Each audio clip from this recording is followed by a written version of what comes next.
Hi friends, trading facts YouTube ఛానల్కి స్వాగతం.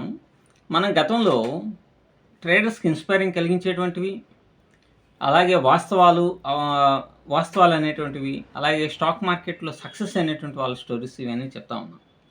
అయితే నాకు గత 2 రోజుల క్రితమే మా కజిన్ వాళ్ళ ఇంటి పక్కనే జరిగిన స్టాక్ మార్కెట్ ద్వారా జరిగినటువంటి ఒక విషయం నిజంగా చాలా ఆశ్చర్యాన్ని కలిగించిందనమాట. నేను సహజంగానే ఊరికెళ్ళినప్పుడు, మా కజిన్ వాళ్ళ ఇంటికెళ్ళినప్పుడు, ఏదో మాటల సందర్భంగా ఈ స్టాక్ మార్కెట్‌లో యాక్చువల్‌గా నేను స్టాక్ మార్కెట్ చేస్తున్నానని ఎవరికీ చెప్పను. ఈ స్టాక్ మార్కెట్ ఏయో వచ్చినటువంటి సందర్భంలో చెప్పినటువంటి వాళ్ళ ఇంటి పక్కనే జరిగింది, మా కజిన్ వాళ్ళ ఇంటి పక్కనే జరిగినటువంటి ఒక స్టోరీ నిజంగా నాకు చాలా ఆశ్చర్యాన్ని కలిగించిందనమాట. ఏంటంటే, ఇతను ఒక బ్యాంక్ ఎంప్లాయీ. అతని పేరు వచ్చేసి జగదీష్.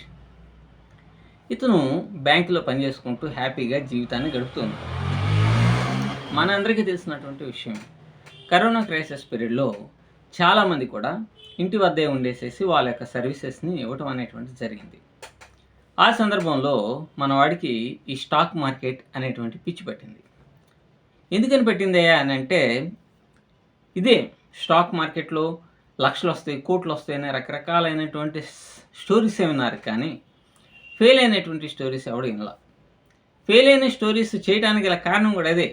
ఫెయిల్ అయిన స్టోరీస్ కనుక తెలిస్తే కొద్దిగా జాగ్రత్త వహిస్తారు అనేటువంటి ఉద్దేశంతోనే మనం చెప్తా ఉన్నాం. ఇతను అన్నీ ఒకటి పట్టుకుంటే 2 లక్షలు, 3 లక్షలు, 5 లక్షలు ఇటువంటి ఈ వ్యక్తిని ఇన్స్పైర్ చేసినటువంటి వాడు ట్రేడింగ్ పంతులు అనేటువంటి వ్యక్తి. అతను గతంలో యూట్యూబ్ ఛానల్ని ఇచ్చేసి రకరకాలైనటువంటి చేశారు. కానీ ఆయన లక్షలు, కోట్లు వస్తాయని ఇదంతా చెప్పేసరికి నిజంగానే వస్తాయి అనేటువంటి ఉద్దేశం. ఖాళీగా ఉన్నారు, అందులో నెల నెల శాలరీ అనేటువంటిది బ్యాంక్ ఎంప్లాయీస్ కాబట్టి వచ్చి పడిపోతూ ఉంటాయి. ఈ దెబ్బతోటి, ఈ డబ్బులు, వీటన్నిటితోటి మంచి డాబా కట్టుకున్నాడు, అద్భుతమైన జీవితాన్ని గడుపుతూ ఉన్నాడు. 2 పిల్లలు, వాళ్ళ తమ్ముడు, ఆ ఉమ్మడి కుటుంబంగానే ఆ ఫ్యామిలీ ఉంది 2 అంతస్తుల డాబాతో. ఇతను హ్యాపీగా జీవితాన్ని ఎంజాయ్ చేయాల్సిందలా పోయి ఇంకా కకృతి పడేసి స్టాక్ మార్కెట్ గురించి ప్రాథమికంగా ఆలోచించకుండా కోట్ల రూపాయలు వస్తాయనే ఆలోచనతోటి ఫేక్ స్టాక్ మార్కెట్ ట్రైనర్స్ వెధవల వలన ఈ యొక్క స్టాక్ మార్కెట్ అనే ఊబిలోకి ఎంటర్ అయ్యాడు. మన అందరికీ తెలిసినటువంటి విషయమే. ఎవరైతే ఈ స్టాక్ మార్కెట్ ఊబి అనేటువంటి దాంట్లోకి వస్తారో వాళ్ళకి దాని నుంచి బయటికి రావాలి అని అంటే చాలా డిఫికల్ట్తో కూడుకున్నటువంటి విషయం.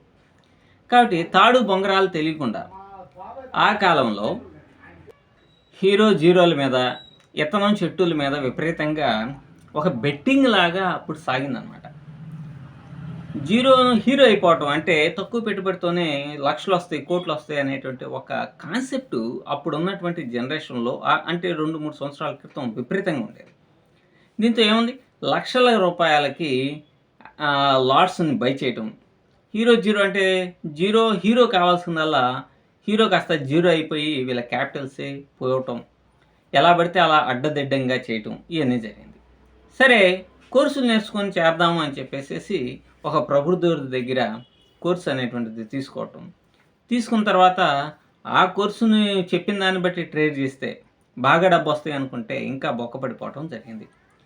ఈ లోపల ఏం చేస్తారు, అకౌంట్ హ్యాండ్లింగ్ అని మనకు ఫోన్స్ వస్తూ ఉంటాయి. ఈ బ్యాక్ చైన్ సిస్టమ్ ద్వారా మన ఫోన్ నెంబర్స్ అన్నీ తీసుకొని మీకు పెట్టుబడి పెట్టండి, సగానికి సగం డబ్బులు వచ్చేస్తాయి, 1,00,000 పెడితే చాలు 2 లక్షల రూపాయలు, 3 లక్షల రూపాయలు వస్తాయని చెప్పేసి బాగా అట్రాక్ట్ చేసేసి వాళ్ళ యొక్క అకౌంట్స్ని హ్యాండ్లింగ్ చేసేటువంటి కార్యక్రమాలు జరుగుతూ ఉన్నాయి. అట్లా కూడా ఫోన్స్ రావటం వలన ఇతను మరలా దాంట్లో కూడా క్యాపిటల్ పెట్టేసి విచ్చలవిడిగా ఎలా పడితే అలా ట్రేడ్స్ చేసేయటం వలన ఆల్మోస్ట్ ఆల్గా 1 కోటి రూపాయలు నష్టం అనేటువంటిది వచ్చింది. ఈ 1 కోటి రూపాయల నష్టాన్ని మరి ఒకేసారి 1 కోటి రూపాయలు ఎలా ఉంటాయి, అందులోనూ అద్భుతంగా కట్టుకున్నటువంటి సొంతంగా కట్టుకున్నటువంటి ఇల్లు, అది లోన్స్ ద్వారా వాడి ద్వారా కట్టినటువంటి ఇల్లు.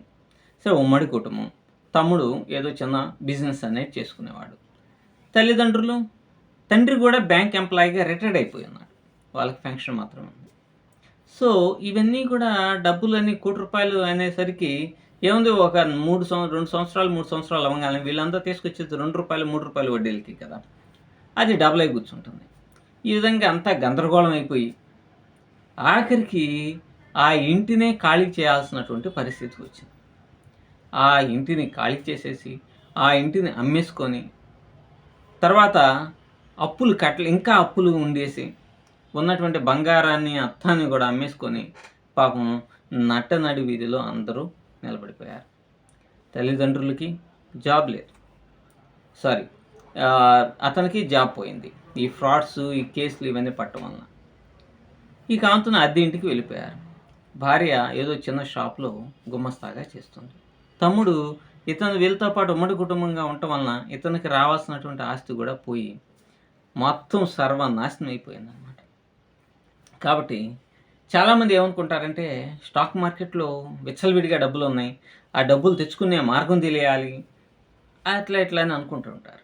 కానీ స్టాక్ మార్కెట్ అనేటువంటిది చాలా ఈజీతో కూడుకున్నటువంటి విషయమే. ఈజీగా డబ్బులు సంపాదించొచ్చే. కానీ ఈజీగా డబ్బులు సంపాదించటానికి కావాల్సినటువంటి కఠోరమైనటువంటి దీక్ష, పట్టుదల, ప్రాక్టీసు, సైకలాజికల్ బ్యాలెన్సింగ్ ఇట్లాంటివన్నీ ఎక్కడున్నాయి? ఇది చాలా ఇంపార్టెంట్ కదా!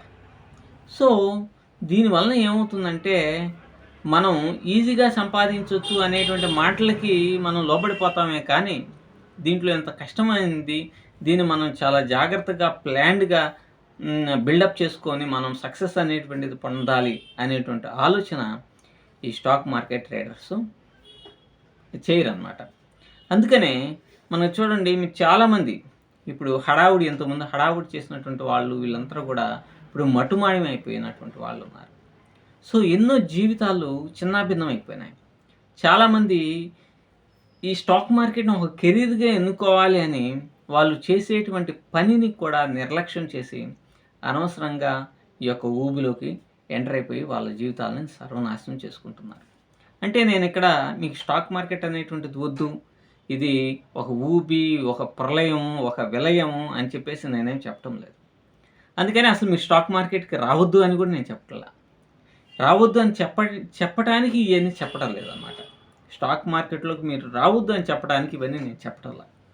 కానీ స్టాక్ మార్కెట్‌లో ప్రాపర్ ప్రిపరేషన్ లేకుండా మీరు గనక ఎంటర్ అయితే ఇటువంటి సంఘటనలు జరుగుతాయి అనేటువంటి ఉద్దేశంతోనే నాకు తెలిసినటువంటి చోట నేను పబ్లిక్ ప్లాట్‌ఫామ్స్‌లో చదివినవి కానీ, క్వెరా లాంటి సోషల్ ప్లాట్‌ఫామ్స్‌లో చదివినవి గానీ, ఇటువంటి వాటిని సంగ్రహించి కనీసం ఇప్పుడు కొత్తగా ఎంటర్ అవ్వాలి అనుకునేటువంటి వాళ్ళు గానీ, లక్షలు వచ్చేస్తాయి అనేటువంటి భ్రమంలో జీవిస్తున్నటువంటి వాళ్ళకి వాస్తవాలు ఇవి. మీరు అనవసరంగా మీ జీవితాలను చిన్నాభిన్నం చేసుకోవద్దు అనేటువంటి కోణంలో మాత్రమే చెప్పేటువంటి కార్యక్రమాలు, వీడియోస్ నేను చేస్తూ ఉన్నాను. సో, దీని ద్వారా మీరు నాలెడ్జ్‌ని పెంపొందించుకోండి. స్టాక్ మార్కెట్ అంటే ఈజీ కాదు. దాన్ని ఈజీ చేసుకోవాలి అనంటే మనం ఎంతవరకు ప్రాక్టీస్ అవ్వాలి? ఎన్ని రకాలుగా మనం దీని చార్టుల్ని అనాలిసిస్ చేసుకోవాలి? ఇవన్నీ కూడా ప్లానింగ్ చేసుకోకుండా మీరు గనక స్టాక్ మార్కెట్‌లోకి వస్తే ఖచ్చితంగా ఎదురు దెబ్బలు తగలడం మాత్రం ఖాయం. Thank you.